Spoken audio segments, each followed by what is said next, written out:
Welcome to First Issues. Forming better money habits has always proven essential, but more so now during a cost of living crisis. Remember the good old days when a can of drink or a trip on the minibus cost only tebes and not pulas like today? Well, we are already feeling nostalgic about how much the things we can't avoid buying, such as groceries, energy and transport, were priced a few months ago, let alone a few years. Inflation, while currently within the central bank's desired range, has risen sharply these past few years. Life is getting unavoidably pricey and we are all feeling the pinch. The temptation is to make like an ostrich and just bury our heads, ignore our bank balances and just hope for the best.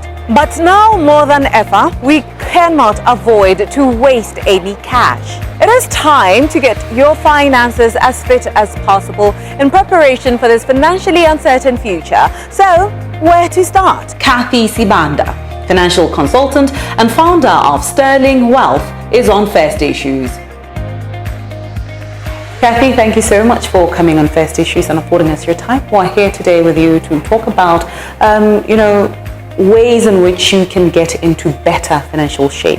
But let us start here first. Why is it important now more than ever to work even harder to be in good financial standing?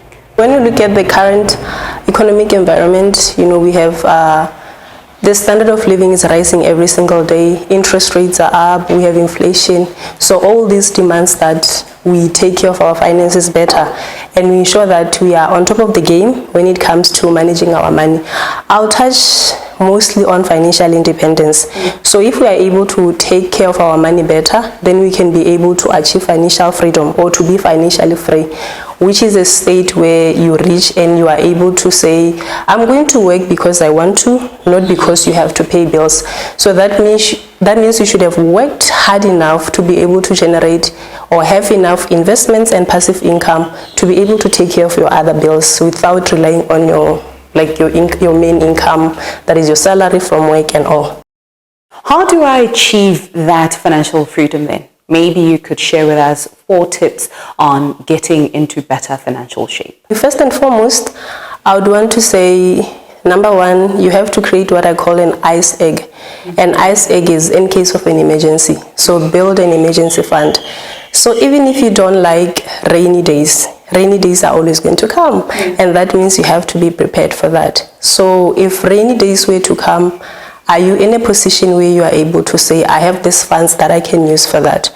Because the more frugal you are now, the more financially independent you will be upon retirement. And then number 2 is always make sure that you have a side hustle. Sell something. It doesn't need to be anything huge, or we are not saying, invent something that will take us to the moon. Yeah. But just make sure that you sell something to supplement your income, because like we're talking about increasing or rising standard of living. It means if you have all these expenses taking out from your salary, you're not even going to be able to save or to invest. And then number 3, I'll talk of investments. Investments basically are based on the term that we call in finance the time value of money. So the time value of money simply says the value of 1 pula today is worth more than the value of 1 pula tomorrow. If you take 1 pula, put it under the mattress, tomorrow it will still be 1 pula. But if you take your 1 pula and invest it somewhere, it will grow. So time value of money factors in your inflation and your interest rate. So when you invest your money, it means you should put your money in an account that will allow your money to grow at a rate greater than your inflation. And then this one, I'm mentioning it last, but it's one of the most critical one. It's a budget. So a budget is your best friend. We can never really talk about money management or personal finance management without talking about a budget. Because for you to be able to invest, you need a budget. For you to be able to save, you need a budget. Anything else that you want to do with your finances is anchored on a budget. So if you don't have a budget, then it means things are always going to go south.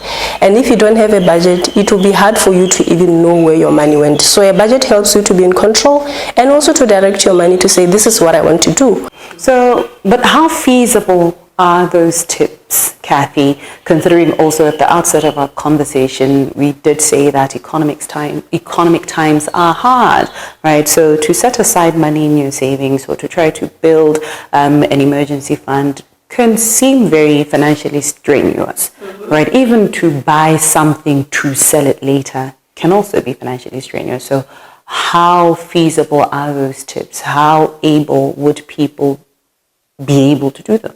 So I'm going to agree with you. Very challenging, but it is feasible, right? So when it comes to money management, you don't need to just tell yourself, I'm going to take baby steps. If you talk to somebody now who doesn't budget at all, and you tell them to start budgeting, they'll start budgeting today, then tomorrow there's a funeral at home, and now automatically that is just throwing them off budget. And so if you want to build positive financial habits, you have to be consistent. You don't have to start big, I always say, but you have to start with what you can. When you talk about savings or investments, you need 200 pula to buy your unit trust. I don't think there's anyone who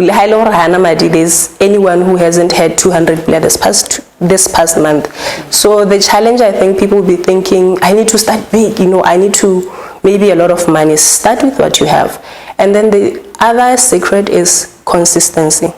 Start and be consistent. Take small steps and build onto that. If you want to achieve something small, start first making small changes and then following with that. Unfortunately, financial habits are built over time. So if you're still a student and you're failing to budget, you're still going to there's no a miracle that you're going to start now working and you can budget all of a sudden. So you start now and you build onto that. So it's challenging, but it's something that if you commit yourself to say, I'm going to do this, I can do that. I know the challenge that you are having also is that there's high unemployment in our country, or we are employed but we are underemployed. Even with those circumstances, what is it that I can do? If my income is little, what is it that I can sell on the side so that I'm able to generate more money, maybe to help me to invest or even to start saving? So we could start where we are.